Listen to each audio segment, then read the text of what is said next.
असदुद्दीन ओवैसी का जो ये प्रवक्ता जिस तरीके की बदतमीजी और गुस्ताखी कर रहा है, तो इसके खिलाफ तो सख्त सख्त कार्रवाई होनी चाहिए। अरशद मदनी सिर्फ हिंदुस्तान के ही आलिम नहीं है, मौलाना नहीं है, पूरी दुनिया में उनकी इज्जत है। असदुद्दीन ओवैसी को तत्काल उनको पार्टी से निकाल के माफी मांगना चाहिए। पहले भी असदुद्दीन ओवैसी साहब ने मौलाना सज्जाद नोमानी को लिफाफे वाला मौलाना कहा था। अब अरशद मदनी को इनका प्रवक्ता ये डिबेट में कहता है कि ये मौलाना लिफाफे वाला मौलाना है, ये मौलाना सेकुलर पार्टियों के पीछे चलने वाला मौलाना है, ये मौलाना पिछलग्गू मौलाना है। सबसे बड़े बेईमान असदुद्दीन ओवैसी साहब हैं, ये उनकी बेईमानी है। एक प्रवक्ता तो उनके खिलाफ बयान दे रहा है और दूसरा कहता है कि उनकी निजी राय, जिस तरह से भाजपा के लोग कहते हैं कि ये तो उनका निजी राय है। अरे भाई असदुद्दीन ओवैसी साहब, अगर निजी राय है तो उस प्रवक्ता को पार्टी से निकाल बाहर करिए, उसको पार्टी से निकाल बाहर करिए, तब हम जानेंगे कि वो उसकी निजी राय है। और आप क्या कर रहे हो?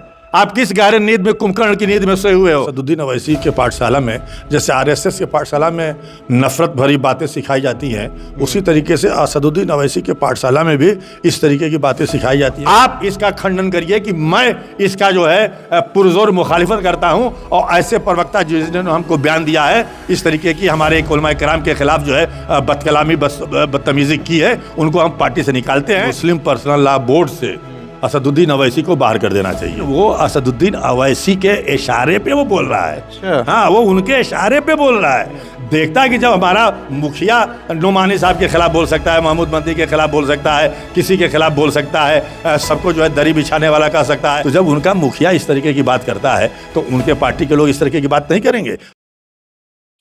बिहार चुनाव के बाद लगातार असदुद्दीन ओवैसी की पार्टी जिस तरह से अखिलेश यादव को लेकर बयान दे रही थी, वो मामला अभी थमा ही नहीं था कि उनकी पार्टी के जो प्रवक्ता हैं उत्तर प्रदेश के डॉक्टर पवन राव अंबेडकर, उन्होंने एक टीवी डिबेट में मौलाना अरशद मदनी को लेकर अभद्र टिप्पणी की है और उनको लिफाफे वाला मौलाना कहा है और कांग्रेस का पिछलग्गू, इस तरह की बहुत सारी बातें कही हैं, जिसको लेकर हमारे साथ बातचीत करने के लिए अतहर जमाल लारी साहब हैं।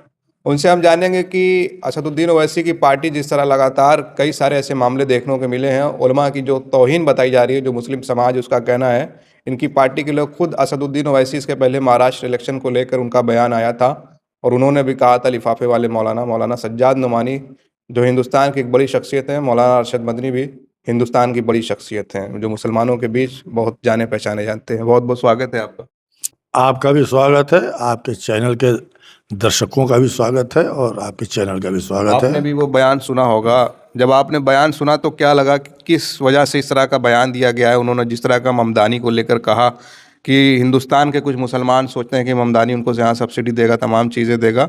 मौलाना अरशद मदनी का उन्होंने जिक्र किया, लिफाफे वाला मौलाना, और तरह तरह की बातें कही।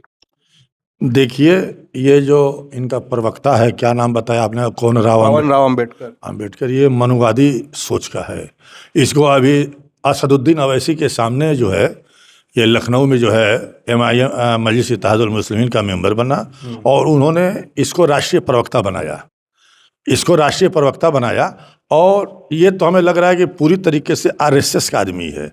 और इनके पाठशाला में, असदुद्दीन ओवैसी के पाठशाला में जैसे RSS के पाठशाला में नफरत भरी बातें सिखाई जाती हैं, उसी तरीके से असदुद्दीन ओवैसी के पाठशाला में भी इस तरीके की बातें सिखाई जाती हैं, गाली देना।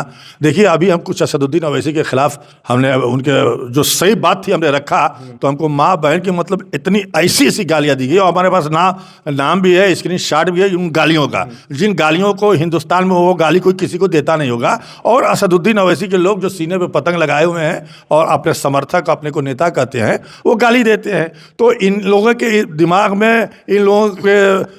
में गाली देना ही असदुद्दीन ओवैसी के लोग सिखाते हैं। अरशद मदनी को जो लेकर कहा है, उनकी पार्टी ने तो बयान जारी कर दिया, एक उनके प्रवक्ता ने कहा। हम बता रहे हैं, इसके पहले भी असदुद्दीन ओवैसी साहब ने मौलाना सज्जाद नोमानी को लिफाफे वाला मौलाना कहा था, लेकिन लिफाफे वाला मौलाना कहना, अब अरशद मदनी को इनका प्रवक्ता ये डिबेट में कहता है कि ये मौलाना लिफाफे वाला मौलाना है, ये मौलाना सेकुलर पार्टियों के पीछे चलने वाला मौलाना है, ये मौलाना पिछलग्गू मौलाना है, और उल जलूल ममदानी से लेकर के तमाम और बातों को लेकर के ये उल जलूल बात कर रहा है। और एक इतनी बड़ी शख्सियत, अरशद मदनी सिर्फ हिंदुस्तान के ही आलिम नहीं है, मौलाना नहीं है, पूरी दुनिया में उनकी इज्जत है। और आपको याद होगा कि अभी अफगानिस्तान के विदेश मंत्री आए थे, तो सबसे पहले दारुल उलूम देवबंद जाकर के मौलाना अरशद मदनी से मिले थे। वो ऐसी एक शख्सियत है जिनका मोदी जी भी इज्जत करते हैं, तमाम भाजपा के लोग भी उनकी इज्जत करते हैं। ऐसा नहीं है कि वो अलग बात है, मसलक की बात है, मुसलमानों की बात है। कोई मुसलमान अगर मसलकी एतबार से कुछ बोलता तो बात समझ में आती, लेकिन तमाम मसलक के मानने वाले मुसलमानों में उनको मानते हैं कि एक बहुत बड़ी हैसियत है, एक बहुत बड़ी ताकत है, और उनकी बात हिंदुस्तान में ही नहीं गैर मुल्कों तक जाती है। और गैर मुल्क के चाहे वो शेख हों, अरब के शेख हों, चाहे किसी मुल्क का बादशाह हो या राष्ट्रपति हो, इनकी बातों को सुनता है, जाता है। और असदुद्दीन ओवैसी का जो ये प्रवक्ता जिस तरीके की बदतमीजी और गुस्ताखी कर रहा है, तो इसके खिलाफ तो सख्त कार्रवाई होनी चाहिए। और तो हो गई, उन्होंने कहा कि उनका निजी बयान है, पार्टी का कोई लेना नहीं। अब यही तो बेईमानी है ना, यही सबसे बड़े बेईमान असदुद्दीन ओवैसी साहब हैं, ये उनकी बेईमानी है। एक प्रवक्ता तो उनके खिलाफ बयान दे रहा है और दूसरा कहता है कि उनकी निजी राय, जिस तरह से भाजपा के लोग कहते हैं कि ये तो उनका निजी राय है। अरे भाई असदुद्दीन ओवैसी साहब, अगर निजी राय है तो उस प्रवक्ता को पार्टी से निकाल बाहर करिए, उसको पार्टी से निकाल बाहर करिए, तब हम जानेंगे कि वो उसकी निजी राय है। और आप क्या कर रहे हो? आप किस गहरे नींद में, कुंभकर्ण की नींद में सोए हुए हो? आपको मालूम नहीं पूरे हिंदुस्तान से लेकर विदेशों तक में जो है इसकी चर्चा हो रही है, लोग लानत मलामत भेज रहे हैं ऐसे प्रवक्ता के ऊपर, और उसके के खिलाफ जो है उन लोगों के बयानात आ रहे हैं कि इस तरह का उसको बयान नहीं देना चाहिए। एक बहुत बड़ी शख्सियत, एक मुल्क की जो है एक मतलब आन बान व शान है अरशद मदनी साहब। भाई असदुद्दीन ओवैसी साहब, अगर आपके अंदर तनिक भी ईमानदारी है, और कहते उनका प्रवक्ता कर रहे हैं, ये नहीं कर रहे हैं, असदुद्दीन ओवैसी नहीं कर रहे हैं। अगर आप ईमानदार हैं और सही मानों में आप चाहते हैं कि ऐसा कोई बात ना बोले, तो आप इसका खंडन करिए कि मैं इसका जो है पुरजोर मुखालिफत करता हूं। और ऐसे प्रवक्ता जिन्होंने हमको बयान दिया है इस तरीके की हमारे उलमाए कराम के खिलाफ जो है बदकलामी बदतमीजी की है, उनको हम पार्टी से निकालते हैं और ये बयान जो है हम वापस लेते हैं। यह असदुद्दीन ओवैसी साहब को बोलना चाहिए। असदुद्दीन ओवैसी जो है उलमा की तमाम मीटिंगों में जाते हैं, मुस्लिम पर्सनल लॉ से लेकर अभी 2 दिन पहले हैदराबाद में हुआ था। ऐसे तो लगता है कि उलमा की बहुत कद्र कर रहे हैं, तो ऐसा क्यों बार बार हो जा रहा है? वो कब कद्र करते हैं? वो कब कद्र करते हैं? सज्जाद नोमानी के बारे में उन्होंने क्या बोला? मैं तो मंचों से बोलते हैं, क्या करते हैं, उनके लोग तमाम गाली देते हैं। मैं तो कहूँगा कि मुस्लिम पर्सनल लॉ बोर्ड से असदुद्दीन ओवैसी को बाहर कर देना चाहिए। उनको कतई एक तो सियासी हैं, हिंदू मुस्लिम की बात करते हैं, मुसलमानों को एक करने की बात करते हैं। आपने सुना उनकी तकरीर जो है सीमांचल में क्या बोल रहे थे कि हजरत अबू बकर का बेटा जो है मुख्यमंत्री बनेगा, उस्मान का बेटा, अली का बेटा, मतलब तमाम हमारे पैगंबर जो है खलीफा हैं, उनका नाम लेकर के जो है कह रहे हैं कि उनका बेटा मुख्यमंत्री बनेगा। उनका बयान नहीं सुने हैं? वो कहते हैं कि हिजाब वाली महिला इंशाअल्लाह ताला एक दिन इस देश की जो है मुस्लिम हिजाब वाली महिला जो है प्रधानमंत्री बनेगी। वो बोलते थे ना कि सीमांचल का मुसलमान का बेटा मुख्यमंत्री बनेगा, एक देव मधुकोड़ा बन सकता है, तो हम क्यों नहीं बन सकते? हम कहते हैं मुख्यमंत्री बनने के तो इन लोगों को तकलीफ होती है। अरे भैया बना लो, आप तो 5 है, इसमें गलत क्या? अगर वो बनाना नहीं, आप बनाओ ना, 5 में बना लोगे। आप हिंदू मुसलमान को बांट रहे हो, उस्मान अली का नाम लेकर के उनको उसमें तब बांट रहे हो, सेकुलर हिंदू को भी हमसे अलग कर रहे हो, और मुसलमानों एक हो जाओ की बात करते हो।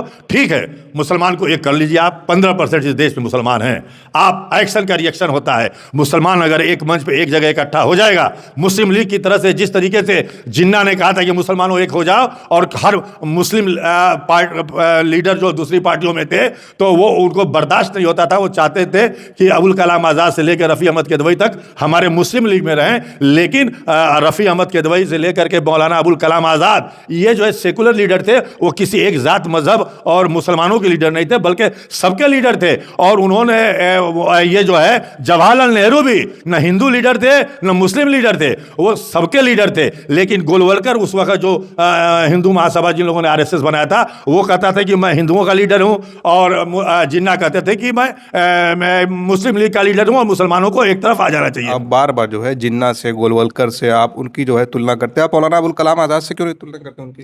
भाई मौलाना अबुल कलाम आज़ाद के विचारों में, इनके विचारों में ज़मीन आसमान का फ़र्क है। मौलाना अबुल कलाम आज़ाद या रफ़ी अहमद किदवई ने कभी नहीं कहा कि मुसलमानों एक हो जाओ, मुसलमान का बेटा को हम मुख्यमंत्री बना देंगे, एक सीट भी जीत जाओगे तो मुख्यमंत्री बना देंगे।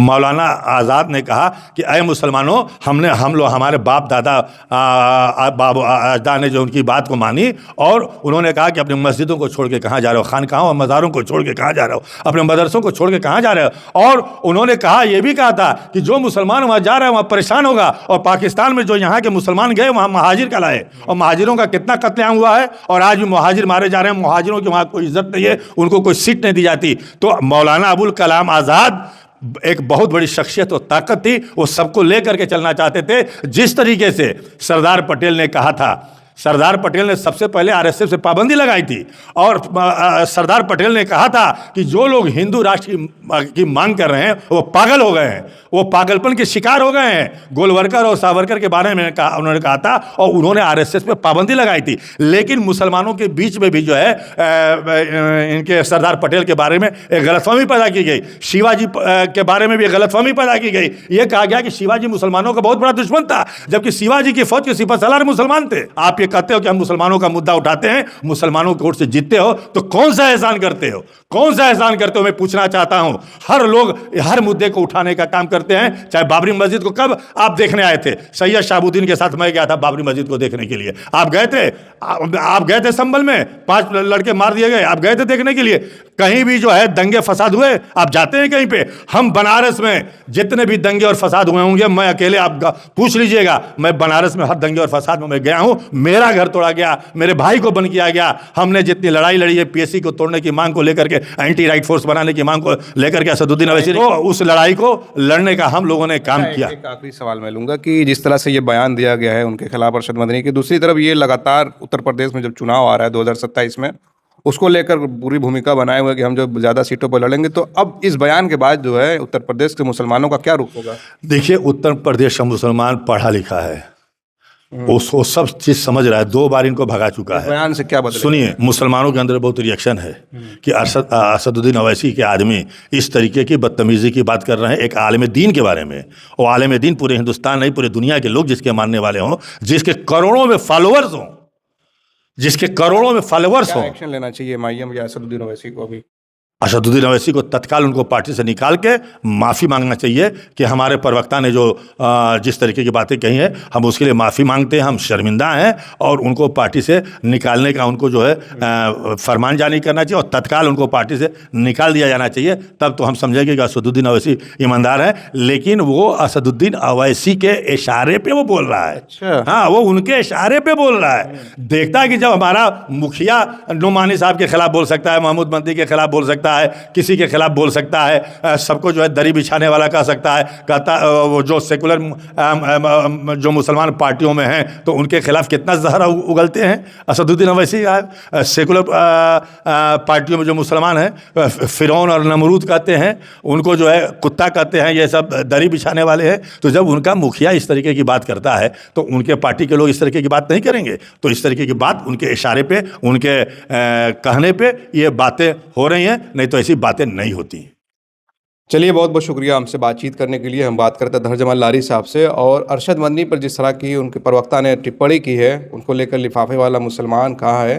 उत्तर प्रदेश के मुसलमानों में एक नाराज़गी है, और असदुद्दीन ओवैसी की पार्टी के जो मुखिया मतलब बड़े लोग हैं, चाहे यहाँ के जो बड़े प्रवक्ता आसिम वक़ार, तमाम लोग अभी खामोश हैं, और लोगों को उम्मीद है कि असदुद्दीन ओवैसी कोई बड़ा फैसला लेंगे, और लेना भी चाहिए।